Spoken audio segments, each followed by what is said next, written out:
जय हिंद साथियों, स्वागत है आप लोगों का हमारे YouTube चैनल पर। साथियों, जैसे देख पा रहे हैं, टुडे आई विल डिस्कस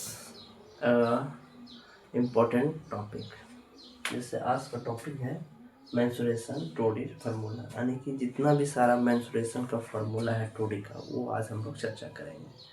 जैसे पहला आप लोग देख पा रहे हैं, वर्ग का क्षेत्रफल क्या होता है, भुजा गुना भुजा। हम लोग इसको भुजा स्क्वायर भी लिख सकते हैं। नेक्स्ट है वर्ग का परिमाप। वर्ग का परिमाप क्या होता है, 4 गुना भुजा। वर्ग का विकर्ण हम लोग लिखेंगे √2 इंटू भुजा होता है। आप लोग जैसे जानते हैं वर्ग का क्या होता है, वर्ग देखो जिनका चारों भुजा बराबर बराबर होता है, इक्वल होता है, यानी कि हम लोग इसको क्या बोलेंगे, वर्ग बोलेंगे। यानी इसका ए हो जाएगा, ए हो जाएगा, ए हो जाएगा, इसका चारों भुजा क्या हो जाएगा, इक्वल हो जाएगा। नेक्स्ट है साथियों आपका आयत का क्षेत्रफल। आयत का क्षेत्रफल होता है लंबाई गुना चौड़ाई। आयत का परिमाप होता है 2 इंटू लंबाई प्लस चौड़ाई, और आयत का विकर्ण होता है लंबाई का स्क्वायर प्लस चौड़ाई का स्क्वायर। चलिए हम लोग फिगर के माध्यम से समझते हैं कि आयत होता है क्या। देखिए, आयत एक ऐसा फिगर है जिसका चौड़ाई क्या होता है और लंबाई दोनों बराबर होता है, यानी कि चौड़ाई चौड़ाई ये इसका इक्वल होगा और ये इसका इक्वल होगा। नेक्स्ट आपका देखते हैं, आपका जो है त्रिभुज का क्षेत्रफल। त्रिभुज का क्षेत्रफल 1/2 इंटू आधार गुना ऊंचाई होता है। त्रिभुज का क्षेत्रफल क्या होता है, 1/2 आधार गुना ऊंचाई।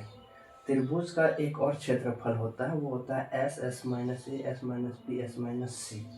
और त्रिभुज का परिमाप, त्रिभुज का परिमाप क्या हो जाएगा, तीनों भुजाओं का योग। और त्रिभुज का एक अर्ध परिमाप होता है एस बराबर होता है ए प्लस बी प्लस C/2। देखिए त्रिभुज जो है आप लोग हम दो तरह से बना सकते हैं। देखिए एक त्रिभुज ये होता है, देखिए ये त्रिभुज हो गया, ये इसका ऊंचाई होता है त्रिभुज का। इसमें अगर ये आपका ए भुजा ए दिया हुआ, ये बी दिया हुआ, इसका सी दिया हुआ, तो देखिए इनका क्या हो जाएगा, इसका त्रिभुज ये हो जाएगा।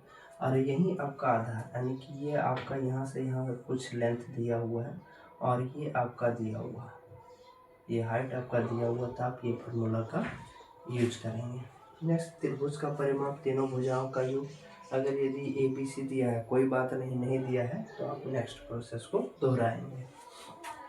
आगे आपका देखो दिया हुआ है साथियों, समकोण त्रिभुज का क्षेत्रफल 1/2 इंटू आधार गुना लंबाई। देखिए समकोण त्रिभुज, समकोण त्रिभुज जैसे ही आपका आता है तो आपका माइंड में सबसे पहले क्या आना चाहिए, समकोण त्रिभुज कितना डिग्री होता है, 90 डिग्री का होता है। एक भुजा इसका एक कोण जो होगा वो 90 डिग्री का हो जाएगा। ये देखिए इसका कर्ण कहलाता है, ये इसका आधार कहलाता है और ये इसका लंब कहलाता है। यानी कि समकोण त्रिभुज का क्षेत्रफल 1/2 इंटू आधार गुना लंब हो जाएगा। नेक्स्ट है समकोण त्रिभुज का परिमाप, तीनों भुजाओं का, यानी कि आधार प्लस कर्ण प्लस लंब, इन तीनों को जोड़ देना तो इसका परिमाप निकल जाएगा।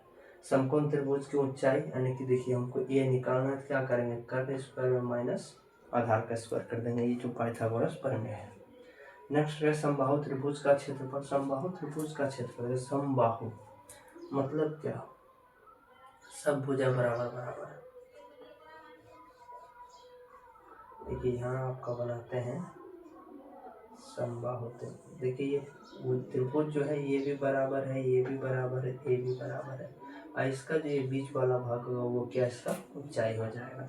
तो √3/4 इंटू भुजा स्क्वायर। अगर यदि आपका ए और एच, यानी कि ये एच दिया हुआ था, आपको 1/2 इंटू ए इंटू एच का फॉर्मूला यूज करना है। नेक्स्ट है समबाहु त्रिभुज का परिमाप, तो 3 गुना भुजा, यानी कि तीनों क्या बराबर बराबर है, इसीलिए 3 गुना भुजा कर देंगे, या क्या कर देंगे, तीनों भुजा को हम लोग जोड़ करके भी परिमाप निकाल सकते हैं।